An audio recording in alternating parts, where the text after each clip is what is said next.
क्या आप जानते हैं दुनिया भर में कितने लोग रहते हैं? जनवरी 2024 की एक रिपोर्ट के अनुसार पूरी दुनिया में ऑन एन एवरेज 8 अरब लोग रहते हैं।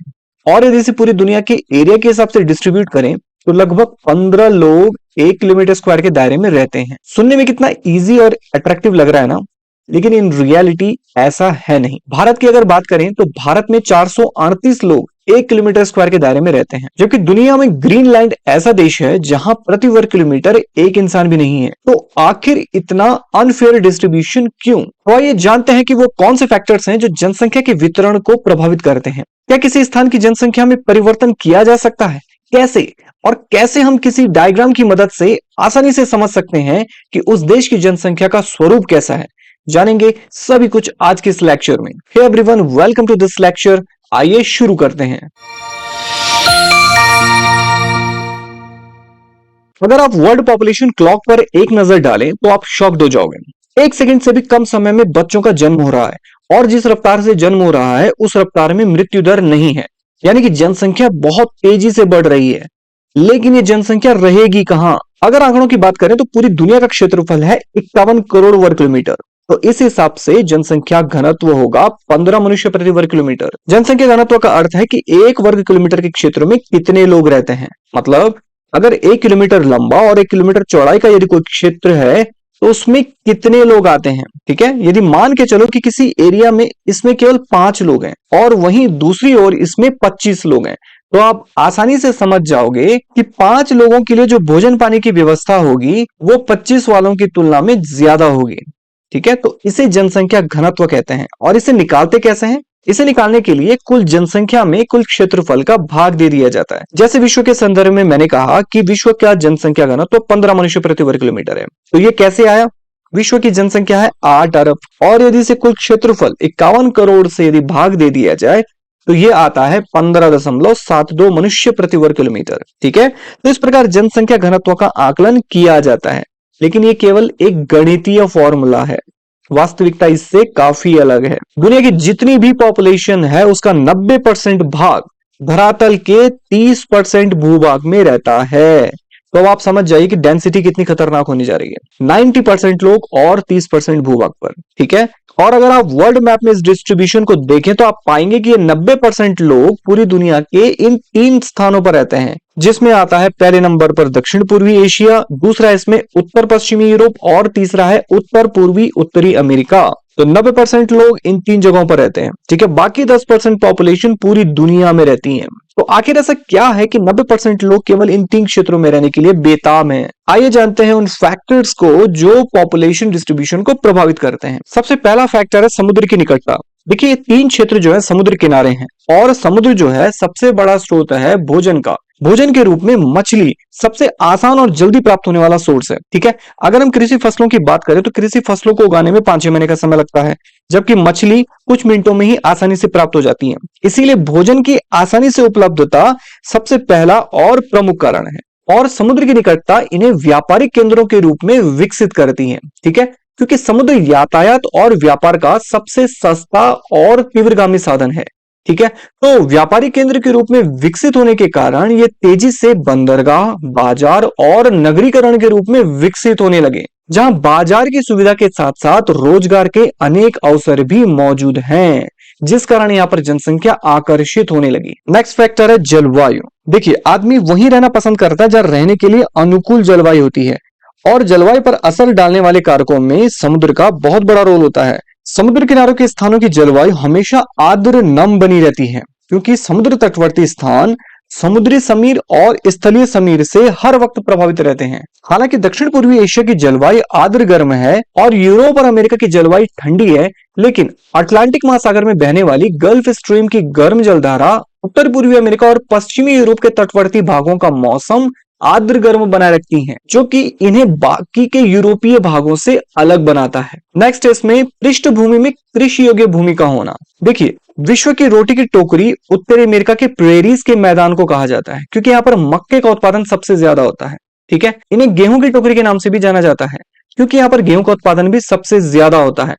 भारत में गंगा ब्रह्मपुत्र मैदान में सबसे ज्यादा मात्रा में अनाज का उत्पादन किया जाता है। तो इन तटवर्ती क्षेत्रों के बैकग्राउंड में कृषि योग्य भूमि मौजूद है जो कि भूख को मिटाने में सक्षम है। नेक्स्ट है इसमें आर्थिक कारक। देखिए, व्यापारी केंद्र, बाजार और नगरीकरण की सुविधा के कारण इन क्षेत्रों में औद्योगिक विकास भी तेजी से हुआ है, जिस कारण यहाँ पर रोजगार के अनेक अवसर पैदा हुए हैं जो कि लोगों को यहाँ पर आकर्षित करते हैं। नेक्स्ट है इसमें सामाजिक कारक। अब जहां लोग अधिक बसेंगे तो वहां पर गवर्नमेंट क्या करेगी, अच्छी शिक्षा, स्वास्थ्य संबंधी सुविधाएं, बेहतर आवास प्रोवाइड कराएगी जो कि लोगों को और अधिक आकर्षित करेगी। ठीक है ना। तो ये कुछ रीजंस हैं जिसके कारण विश्व के ये 3 क्षेत्र अधिक घने बसे हैं। और इन सुविधाओं के विपरीत जितने भी ठंडे इलाके हैं, ग्लेशियर्स हैं, हाई माउंटेन एरियाज हैं, मरुस्थल हैं, दलदली क्षेत्र है, वहां पर या तो जनसंख्या रहती ही नहीं है या फिर बहुत कम रहती है। ठीक है। तो हमें पता चल गया है कि विश्व में कौन से स्थान अत्यधिक घने बसे हैं और कौन से स्थान जनशून्य क्षेत्र हैं जहां पर बहुत ही कम जनसंख्या रहती है। तो इन वजहों से जनसंख्या का वितरण प्रभावित रहता है। ठीक है। लेकिन जनसंख्या के इस वितरण का उस देश के आर्थिक विकास के स्तर में ज्यादा प्रभाव नहीं पड़ता है। मतलब केवल अधिक जनसंख्या ज्यादा विकास का पैमाना नहीं है। उदाहरण के लिए जापान और बांग्लादेश अधिक घने बसे देश हैं, लेकिन जापान बांग्लादेश से ज्यादा विकसित देश है। तो एक संसाधन के रूप में लोगों की भूमिका को समझने के लिए हमें उनके गुणों के बारे में जानने की आवश्यकता होती है। मतलब जनसंख्या की आयु, लिंग, साक्षरता स्तर, स्वास्थ्य दशाएं, व्यवसाय आदि के बारे में जानना आवश्यक है। ठीक है।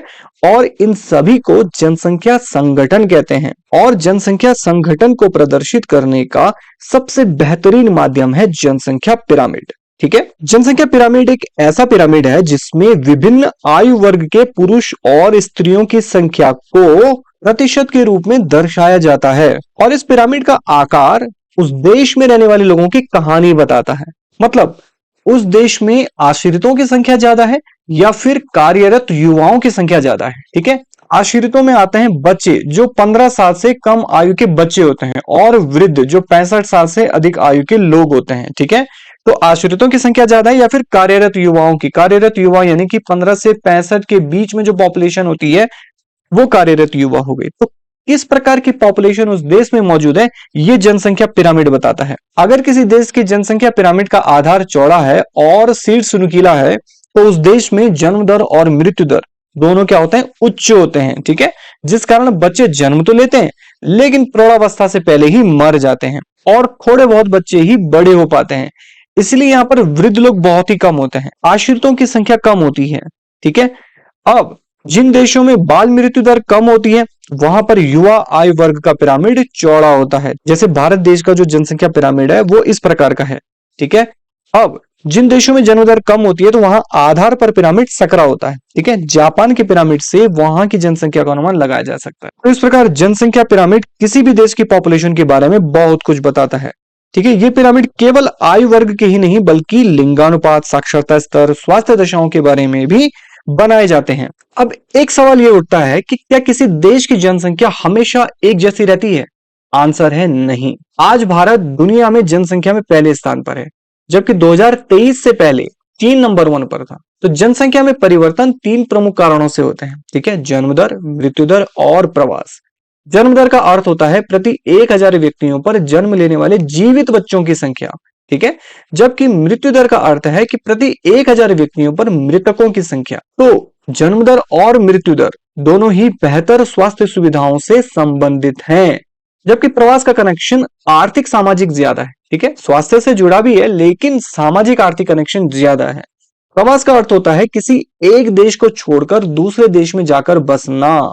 तो जिस देश को छोड़कर जाते हैं वहां जनसंख्या कम होती है और जहां जाकर बसते हैं वहां जनसंख्या में वृद्धि होती है। तो जो लोग देश को छोड़कर जाते हैं उन्हें उत्प्रवासी कहते हैं, एमिग्रेंट्स। और जो लोग किसी देश में बसते हैं तो वो उस देश के अप्रवासी होते हैं, इमिग्रेंट्स। ठीक है। तो इस प्रकार जन्म दर, मृत्यु दर और प्रवास किसी देश की जनसंख्या को बढ़ाने या फिर घटाने का काम करते हैं। तो ये था आज का लेक्चर जिसमें हमने जाना जनसंख्या से जुड़े हुए कुछ पहलुओं के बारे में। मिलते हैं अगली वीडियो में नेक्स्ट टॉपिक के साथ। तब तक के लिए वर्क हार्ड बट जॉयफुली।